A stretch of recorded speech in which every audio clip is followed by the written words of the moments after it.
Diversion politics షురూ అయినాయి. Tunnel వ్యవహారము, ఇందులో ప్రభుత్వ వైఫల్యము, ఇవన్నీ ఒకవైపు నడుస్తూ ఉంది. ప్రభుత్వం పట్టించుకోకపోవడము, ఏదో నామమాత్రపు సహాయ చర్యలు కొనసాగడము, మరొక వైపు ఆ గుత్తిదారు సంస్థ ఏతుందో ఆ కాంట్రాక్టు అది చేతులెత్తేయడము, ఇవన్నీ నడుస్తూ ఉంటే ఇక డైవర్షన్ చేయాలి దీని నుంచి.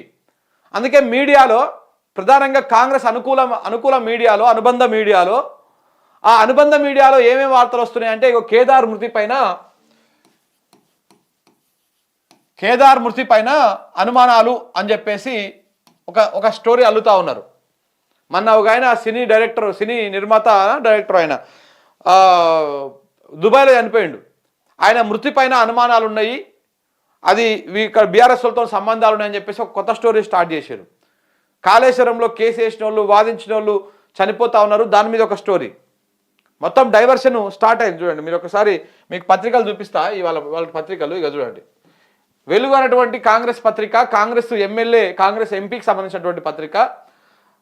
ఇగో, ఇక్కడి సొమ్ముతో దుబాయ్లో దందా, లీడర్లు, సినీ ఇతర ప్రముఖుల పెట్టుబడులకు అడ్డాగా యుఏఈ, కేదార్నాథ్ అనుమానాస్పద మృతితో బయటకు వస్తున్న బాగోతాలు.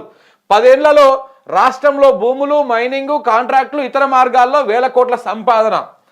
ఆ సొమ్మంతా హవాలా, క్రిప్టో కరెన్సీ రూపంలో దుబాయ్కి తరలింపు. అక్కడ రియల్ ఎస్టేటు, హోటల్స్, చమురు, గోల్డ్ బిజినెస్లో ఇన్వెస్ట్మెంటు. ఉత్తర తెలంగాణ నుంచి గల్ఫ్లో 10 మంది కీలక నేతల వ్యాపారాలు. నెలలో కనీసం 4-5 సార్లు దుబాయ్కి చక్కర్లు. బినామీ బ్రోకర్లతో నెట్వర్క్. ఆర్థిక అవకతవకలపైన ఈడీఐటీ ఫోకస్ పెట్టింది అని చెప్పేసి ఇగో ఇక్కడ ఎన్నికల్లో ఓడిపోయాక అక్కడే తిష్ట వేసిరంట చాలామంది. ఒక డైవర్షన్ స్టోరీ స్టార్ట్ చేసేసారు. ఇగో ఇది చూడండి, ఇగో ఇక్కడ ఈ ఆంధ్రజ్యోతిలో రాసిరా మరి వీళ్ళు కూడా. ఇగో, కేటీఆర్ సన్నిహితుడు కేదార్ మృతి పైన మౌనం ఎందుకు, విచారణ ఎందుకు కోరట్లేదు, ఎమ్మెల్సీ కవితను ప్రశ్నించిన ఎంపీ చామల కిరణ్ కుమార్ రెడ్డి.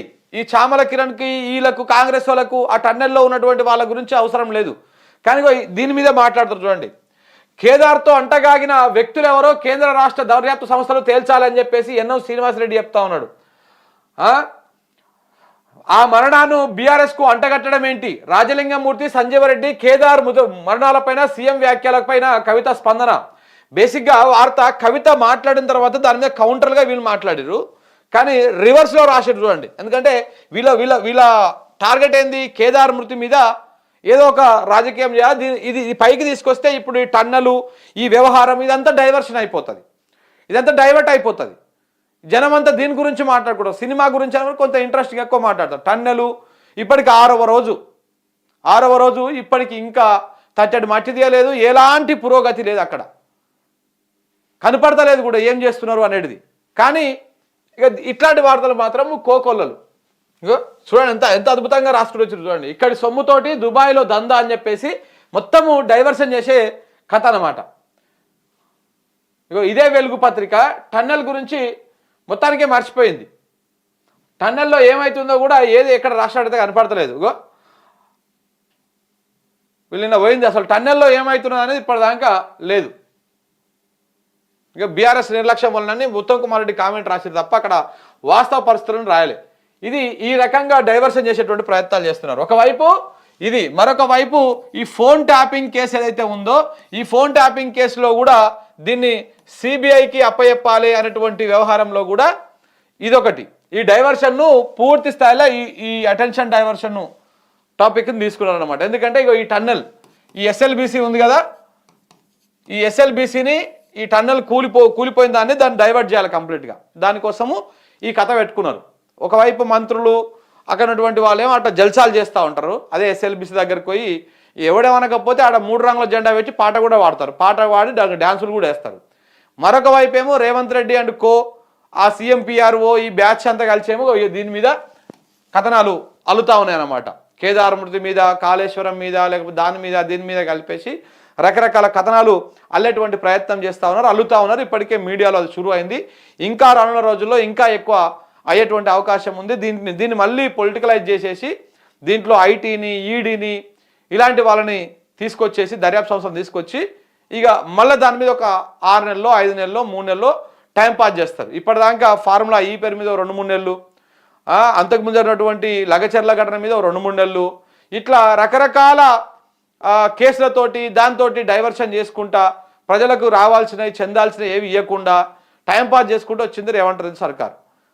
అంటే ప్రతిపక్ష పౌరుల మీద టార్గెట్ చేసుకుంటా, లేకపోతే మాట్లాడుతున్నటువంటి వాళ్ళ మీద కేసులు పెట్టుకుంటా ఈ ప్రయత్నం చేసుకుంటా ముందుకు సాగింది. ఇప్పుడు ఇంకొక ప్రయత్నాన్ని మొదలుపెట్టింది. ఇప్పుడు ఈ కేదార్ మృతి మీద, ఈ కాళేశ్వరం మీద ఈ రానున్న వారం 10 రోజులల్లో ఒక సినిమా స్టార్ట్ చేస్తారు.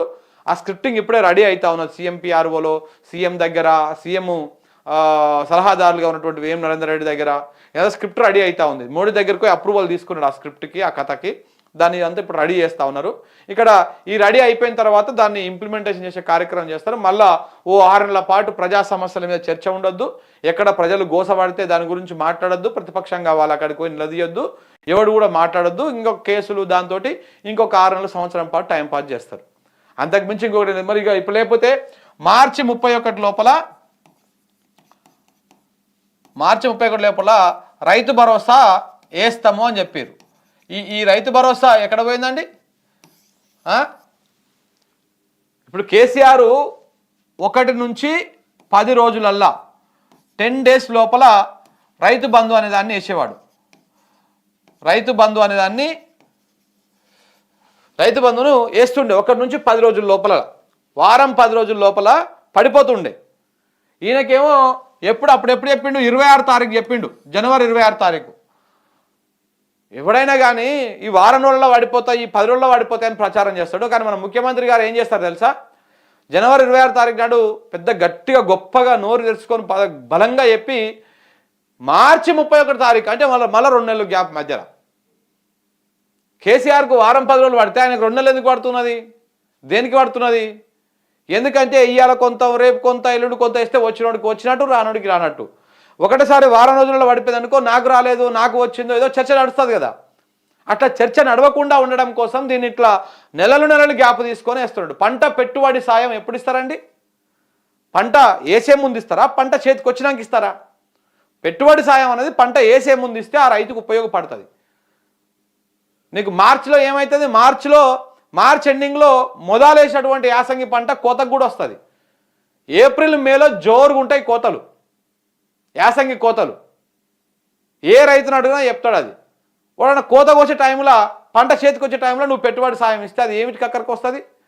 ఇప్పటికే రైతు 3 రూపాయల మిత్తికి, 2 రూపాయల మిత్తికి తెచ్చుకొని పెట్టుంటాడు. నువ్వు ఇచ్చే పైసలు ఆ మిత్తిలకు కూడా సరిపోవు. మళ్ళా ఒకవేళ అదే 6,000 5,000 ఎకరానికి ఒక విడత చొప్పున ఇస్తే ఆ రైతుకి ఆసరా అవుతుండే, మంచిగా అవుతుండే. ఇప్పుడేమో మొత్తానికి రివర్స్ అవుతుంది. సో ఇప్పుడు దీని గురించి చర్చ ఉందా? ఎవడన్నా మాట్లాడుతున్నా రైతు భరోసా గురించి? ఎక్కడన్నా ఉందా? రేపు 31 తారీఖు పోయినా కానీ ఎవరికి రాదు, ఏది రాదు. జస్ట్ అంతే టైంపాస్ అయిపోయింది. దాని ముచ్చటే లేదు. ఇంకా నాకు తెలిసి ఇప్పటికీ 80% మంది రైతులకి ఈ రైతు భరోసా రాలేదు. సేమ్ రైతు రుణమాఫీ ఏ విధంగా అయితే కోటికో నోటికో ఎవరికో ఒక్కడికి ఎట్లయితే అయ్యిందో, సేమ్ ఇలాగనే దానికంటే దారుణంగా 80% మంది రైతులకు ఎవరికి కూడా రైతు భరోసా రాలే. ఏన్నో ఒకరికో ఇద్దరికో రైతు భరోసా పైసలు పడ్డాయి. లోకంలో నాకు తెలిసి రైతులు ఏదో ఒకటొక్క గ్రామాలనే ఉన్నట్టుగా మండలానికి ఒక గ్రామం అని చెప్పి సెలెక్ట్ చేసిండు. దానికి మించిన దిక్కుమాలినటువంటి వ్యవహారం ఇంకొకటి ఉండదు.